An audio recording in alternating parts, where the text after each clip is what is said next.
Welcome to steno with Paras. Dictation start होगी 5 second बाद।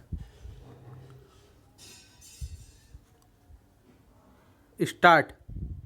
सभापति महोदय, हमारे देश में गृह मंत्रालय और गृह मंत्री का कितना महत्व है, इसका अनुमोदन इसी से लगाया जा सकता है कि स्वतंत्र भारत में गृह मंत्रालय का भार सरदार पटेल ने स्वयं अपने कंधों पर लिया।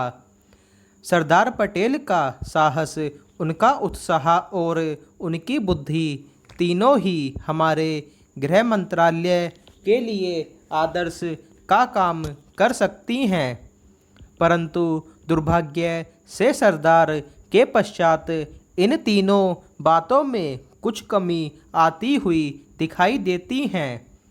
उदाहरण के लिए एक ही बात मैं कहना चाहता हूँ।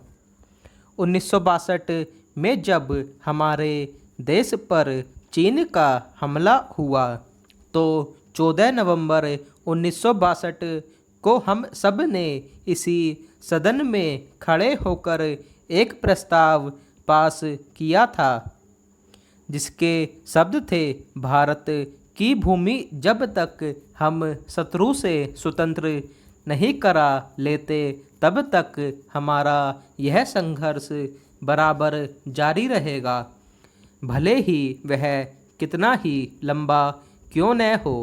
लेकिन कुछ दिन बाद आगे चलकर हमने राष्ट्रीय एकता सप्ताह या दिवस मनाना शुरू किया तो हमने उस प्रतिज्ञा को कुछ दूसरे शब्दों में बदल दिया।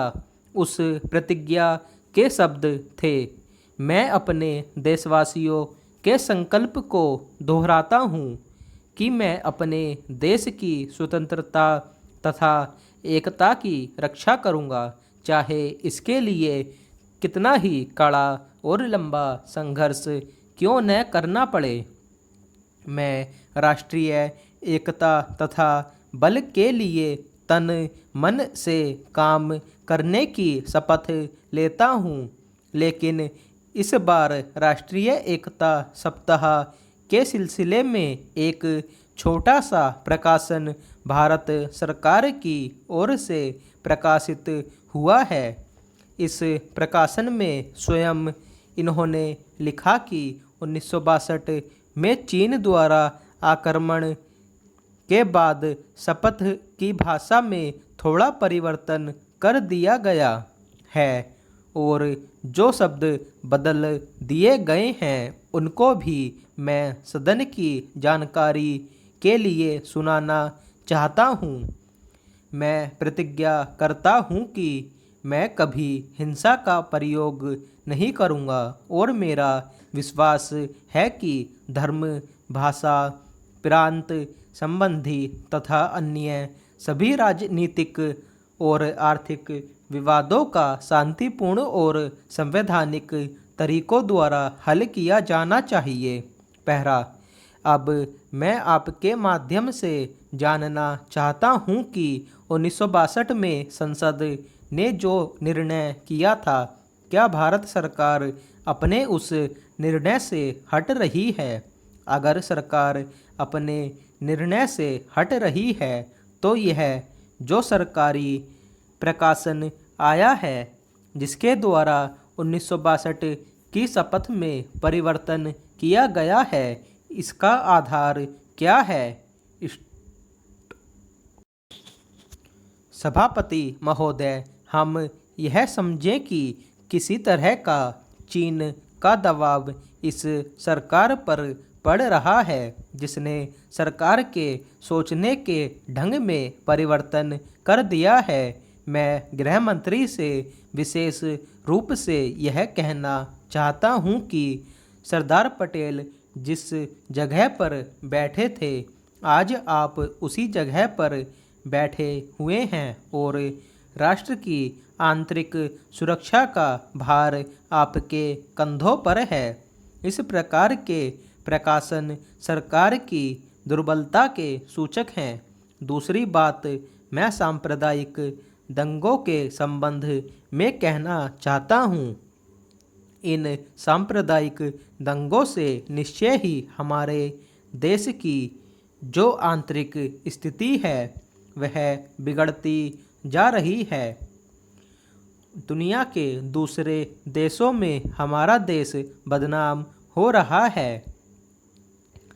सबसे पहले मैं गृह मंत्री महोदय से कहना चाहता हूँ कि अब जितने सांप्रदायिक दंगे हमारे देश में स्वतंत्रता के बाद हुए, गृह मंत्रालय इस बात की जानकारी ले कि इनका प्रारंभ कहाँ से होता है और कौन उनको प्रारंभ करता है।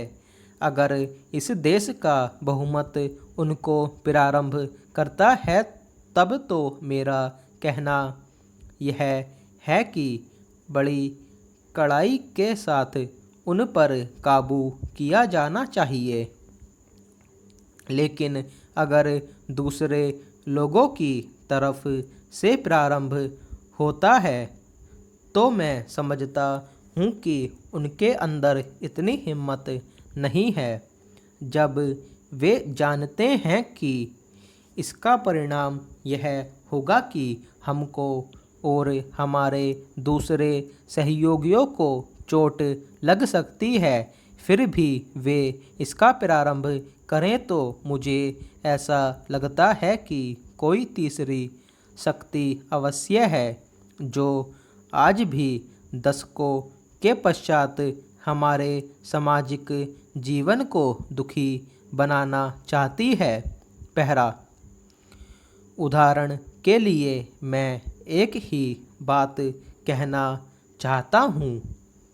पहले गृह मंत्रालय जब अपनी वार्षिक रिपोर्ट प्रकाशित करता था तब उसमें बतलाया जाता था कि हमारे देश में दुनिया के किस किस देश के कितने नागरिक रह रहे हैं। लेकिन अब शायद जानबूझकर गृह मंत्रालय ने अपनी कमी को छिपाने के लिए इन आंकड़ों को देना बंद कर दिया है।